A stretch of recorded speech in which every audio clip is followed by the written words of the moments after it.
Ce matin, j'étais en train de trier les vidéos et photos que j'avais prises lors d'un dernier shooting que j'ai fait pour une marque. Et je me disais que ça serait super intéressant de vous faire un format très brut, où juste j'aligne les vidéos et les photos qui correspondent, etc., sur tout le processus du shooting, pour vraiment vous emmener à travers mes yeux, et pour vous expliquer comment je fais pour gérer un shooting de A à Z, des petits tips, des petits trucs qu'on n'a pas l'habitude de voir, etc. Parce que je trouve que ça peut être intéressant de vous inspirer. Je sais qu'il y a beaucoup de gens qui ont un peu des stress au niveau de l'organisation, etc. en shooting. Alors qu'au fond, c'est pas si compliqué. Bon, parfois, tu as une plus ou moins grande équipe, etc. Mais si tu es compétent, en soi, tu es juste dans ta zone de compétence. Donc, il n'y a pas de raison de stresser. Donc là, déjà pour commencer, le matin même, on check le matériel, on check les batteries. Donc on a déjà fait les discussions avec le client, hein. Les discussions clients, etc. Tout est déjà booké. Ok, on considère que tu sais déjà booker quelque chose. Et du coup, là, on est juste en train de checker les batteries. Pareil pour le flash. Hop, là, on se prépare pour mettre les lunettes méta. Et du coup, au niveau de la préparation, ce que je tenais vraiment à vous dire, c'est que il faut éviter les surprises. Parce que j'étais le genre de photographe avant qui avait toujours confiance en lui, qui se disait non mais une seule carte SD ça suffit, une seule batterie ça suffit, etc. Mais quand tu pars en shooting, tu sais jamais ce qui peut se passer. Et tu sais jamais si t'as peut-être oublié de recharger ta batterie principale ou t'as peut-être oublié de formater ta carte SD alors qu'en fait il y a un shooting que tu peux pas supprimer dedans ou quelque chose comme ça. Donc ce que je te recommande, c'est d'au moins doubler tout ce genre de, tous ces accessoires. Ce qui est batterie, carte SD, c'est vraiment à doubler. Ensuite, il y a d'autres choses qui demandent trop d'investissement pour les doubler et puis ça serait un peu bête. Mais franchement, carte SD et batterie, c'est le minimum à doubler parce que c'est le genre de sources d'erreurs qui sont trop fréquentes et qui peuvent gâcher trop de shooting, trop d'opportunités. Par la suite, tu pourras peut-être essayer de doubler ton boîtier aussi parce que ça arrive malheureusement que des boîtiers crachent en plein shooting. Je touche du bois pour pas que ça m'arrive.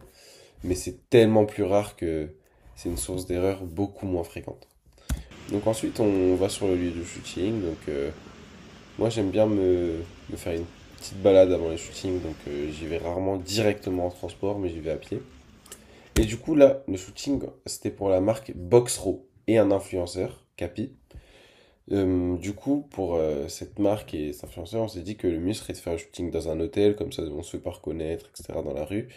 Et en plus, dans l'hôtel, on pourrait trouver plusieurs types de spots, comme des couloirs, la terrasse, pourquoi pas la chambre. Et aussi, s'il y a des parties communes dans l'hôtel, ça pourrait être intéressant. Donc, ce que je te recommande quand tu as un shooting assez sérieux, où tu connais pas trop le spot, t'as pas eu le temps de faire beaucoup de repérage, c'est d'arriver au moins 10-20 minutes à l'avance. Comme ça, t'es chill, tu peux préparer ton matos, et aussi tu peux faire ton repérage. Donc là, j'étais pas sûr que ce soit cet hôtel, c'était lui. Et du coup, là, je fais mon repérage. Là, j'avais remarqué qu'il y avait un arrière-plan de fou avec des perspectives parce que c'est haut et en fait, la cour de l'hôtel, tu vois, elle était un peu en contrebas. Donc ça faisait qu'il y avait des perspectives de fou. Donc j'ai directement remarqué ça. Et bon, je marche pas, mais en vrai, j'ai marché pour faire mon repérage. J'ai un peu regardé à quoi ça ressemblait, les angles et tout. Donc là, on va dans la Ouais, chambre ça va aller d'hôtel pour le coiffeur. avec le client. C'est un Comme ça, coiffeur on peut qui poser voit, tu nos vois, il peut affaires, on est s'entraîner. prêt pour shooter. Parce que du Ah, coup, tu sais vu que que c'est c'est en un shooting semaine. pour une marque, on a quand même une belle valise d'affaires. Là, pareil, je fais mon repérage pour la terrasse du coup de la chambre qu'on avait prise. Et du coup, là, je fais un petit repérage du soleil et des ombres. Du coup, ce que c'est là, ce que je fais, c'est une petite technique un peu truc et astuce. C'est que tu vois, là par exemple, tu vois, ma main, il y a très peu d'ongles qui se forment dessus. Alors que quand je tourne là, il y en a beaucoup plus. Et en gros, je tourne juste comme ça pour en fait savoir exactement comment les ombres se forment. Donc bien sûr, tu connais déjà la direction de la lumière, etc. Mais juste pour vraiment voir à quel point elles sont dures, à quel point elles vont se modeler comme ça ou comme ça, je le fais sur ma main.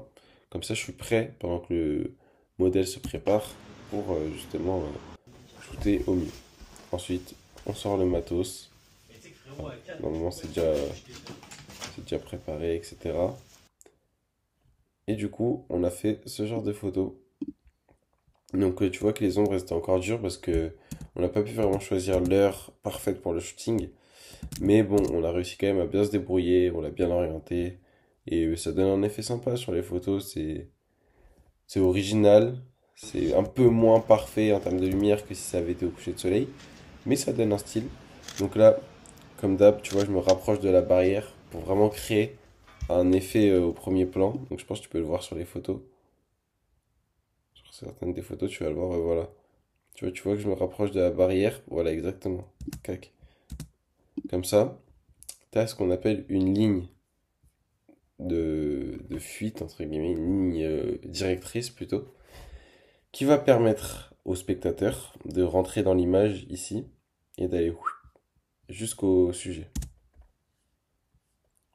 Donc là, voilà, pareil, petite ligne directrice, un peu moins mise en évidence. Là, pareil, petite ligne directrice. Hop. Je sais pas si on est encore de le diriger. Bon, là, depuis que j'ai des lunettes qui filment, je suis devenu fou. Et d'ailleurs, ouais, point très important, tout ce shooting a pu être filmé parce que je prends la décision consciente de tout filmer pour la création de contenu. Je vais en sortir sur Instagram, des contenus qui vont découler de ce shooting, etc.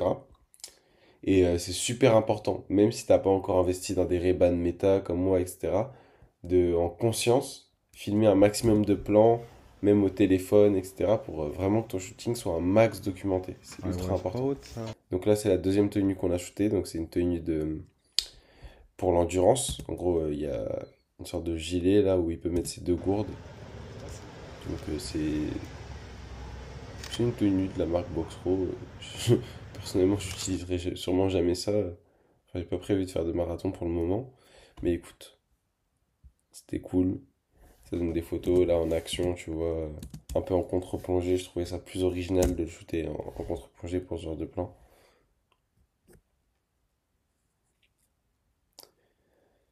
Hop, donc ensuite après ça on a fait une petite pause fraîcheur et on a commencé à shooter dans le couloir si je me souviens bien.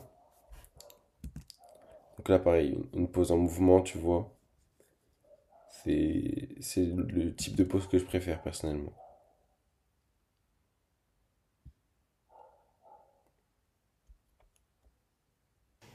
Hop, donc voilà, là on a shooté dans le couloir. Pareil, le couloir de l'hôtel était vraiment sympa. Après, je te mens pas, les photos, juste prises comme ça, comme je te montre là, elles étaient un peu classiques à mon goût. Mais il Attends, y je te avait dis quand pour même, les tu moves de vois, boxe. des trucs pas mal. Là, je lui montre les photos. Hop, tu vois, elles sont classiques, elles sont vraiment pas mal. Là, d'ailleurs, j'ai supprimé un élément, c'était, tu sais, le truc sorti de secours. Je l'ai supprimé grâce à l'intelligence artificielle. Donc voilà, tu vois, elles sont sympas, mais classiques. Tandis qu'il y a un deuxième type d'angle que j'ai choisi en se rapprochant plus du mur. Et en fait, sur le mur, t'as vu, il y avait une sorte de luminaire spécifique assez stylé. Et du coup, ça a créé vraiment une sorte de ligne directrice, mais moins directe. Et ça permet vraiment de guider l'œil et de bien rentrer dans l'image, quoi. Hop. Ensuite, on devait shooter le spot que j'avais repéré, du coup, qui était en bas. Donc là, pareil, vu que j'avais déjà repéré, j'avais déjà mon idée. C'était vraiment de le faire au flash. J'avais eu vraiment la vision au flash pour isoler le sujet et un peu sous-exposer l'arrière-plan. Je trouvais que ça allait super bien aller avec les perspectives, etc. auxquelles je m'attendais hier. Ah, là, c'est une photo de moi qui sort. Et voilà, ça donne ça.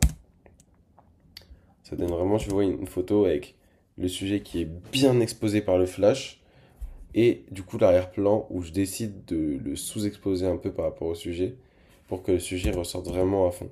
Là, c'est une pose assez naturelle où je lui ai demandé de se baisser justement pour qu'on voit bien le logo de la marque et que on remarque bien l'effet réfléchissant par rapport au flash. Petite mise en place technique.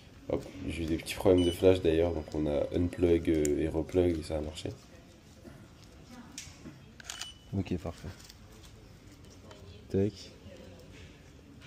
Oh, les photos comme ça sont carrées aussi. Donc là, par exemple, tu vois, il faisaient des pauses où il boxait Et là, c'est même pas moi qui l'ai dirigé pour lui dire de faire ça. C'est lui qui l'a fait de lui-même. Et c'est le genre de moment en shooting où je trouve ça important de parfois laisser vraiment du freestyle et laisser libre cours aussi à l'imagination du modèle. Parce que ton rôle, c'est d'avoir des poses en tête au cas où il n'en a pas. Mais si jamais lui, il a des idées de poses, etc., c'est aussi super important de laisser sa créativité à lui s'exprimer parce que ça peut te donner des trucs très naturels et qui ont vraiment un bon rendu, quoi. Penche-toi un peu vers moi. Voilà. Donc là, je lui demande ensuite une pose que j'avais pensée, tu vois. Et là, bam, tu vois, c'est exactement le rendu que je recherchais. On l'isole vraiment bien de son arrière-plan. Mets-toi en mode. Hop, là, pareil, je le redirige, tu vois, je lui montre juste comme ça parce que moi, c'est un client avec qui j'ai déjà travaillé, donc on a cette fluidité aussi. Mais je lui dis juste de se mettre en mode position box, vu que c'est une marque de boxe. Et là, le rendu est bon, le rendu est dans le thème, la pose, elle est bien maîtrisée. Là, pareil, j'ai supprimé des éléments, il y avait des gens qui étaient là, et donc j'ai utilisé l'outil supprimé de Lightroom.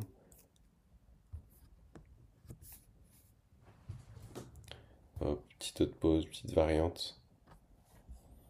Et ensuite, je l'ai mis sur une chaise parce que je voulais encore plus accentuer la perspective où du coup il paraît haut. D'ailleurs, la pose qui est la toute première que je t'ai montrée, normalement, il est sur une chaise. Ouais, elle, il est sur la chaise. C'est pour ça qu'on voit qu'il y a encore plus de perspective. C'est parce que du coup j'ai décidé de mettre sur une chaise pour un peu encore plus le surélever. Et comme ça rend encore mieux.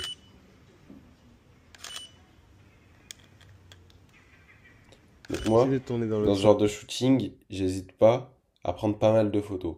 Je dirais pas que c'est le genre de shooting où je canarde, ce serait plutôt un shooting de sport ou quoi, où je canarde vraiment les photos. Mais j'essaie quand même d'avoir pas mal de pauses parce qu'on sait jamais. Parfois, il y a peut-être ton focus qui va être un peu décalé, donc autant la refaire. Parfois, il y a peut-être le regard qui est imparfait, donc autant la refaire. Hop, ouais. Donc j'essaie quand même de doubler et de varier les pauses. T'as vu, genre, on voit bien. Hop, là, je le prends du coup en plongée avec lui assis sur la barrière pour vraiment Les, encore plus mettre les en bails avant le réfléchissants. produit, la casquette. Comme ça, voilà. Donc là, j'ai supprimé un peu de monde là derrière, mais même avec le monde, ça rendait bien. Et là, tu vois, c'est vraiment une plongée qui permet de bien rentrer dans l'image. Hum, c'est vraiment une image avec une très très bonne lecture, je trouve. Donc j'aime beaucoup.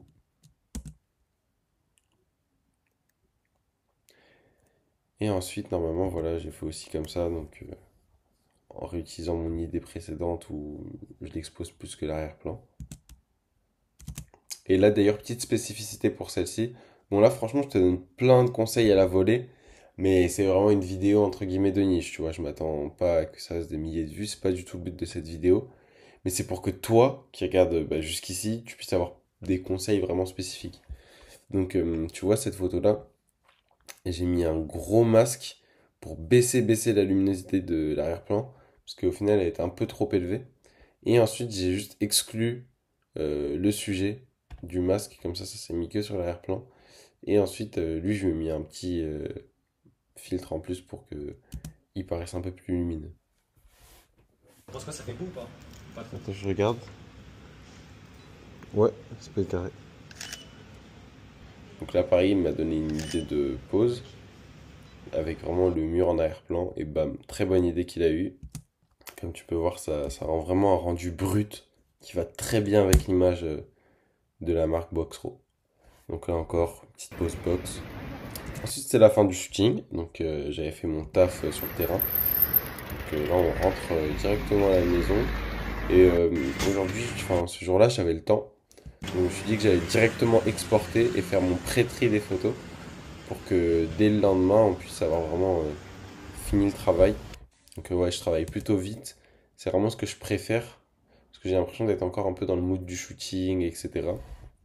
Parfois, c'est pas possible, mais la plupart du temps, c'est surtout un manque d'organisation qui fait que les gens travaillent lentement. Mais moi, je suis plutôt bien organisé pour tout ce qui est retouche, tri, etc. Avec petit export. et on était lancé dans le tri. Donc j'espère que cette vidéo t'a plu. Moi franchement en tout cas j'ai beaucoup kiffé la tournée et c'est vraiment tu sais, le type de format en tant que passionné qui me plaît beaucoup parce que je suis juste là à donner des conseils à la volée. Donc si ça t'a plu et que tu veux devenir photographe pro de ton côté et pourquoi pas bah, avoir des journées comme ça dans ta vie qui te permettent de vivre et de gagner ta vie, bah n'hésite pas à cliquer sur le premier lien dans la description. Il y a une vidéo où je t'explique toute ma méthode qui va me permettre justement à toi de générer des revenus avec ta passion. Et sur ce, on se dit à une prochaine vidéo pour parler de la photo.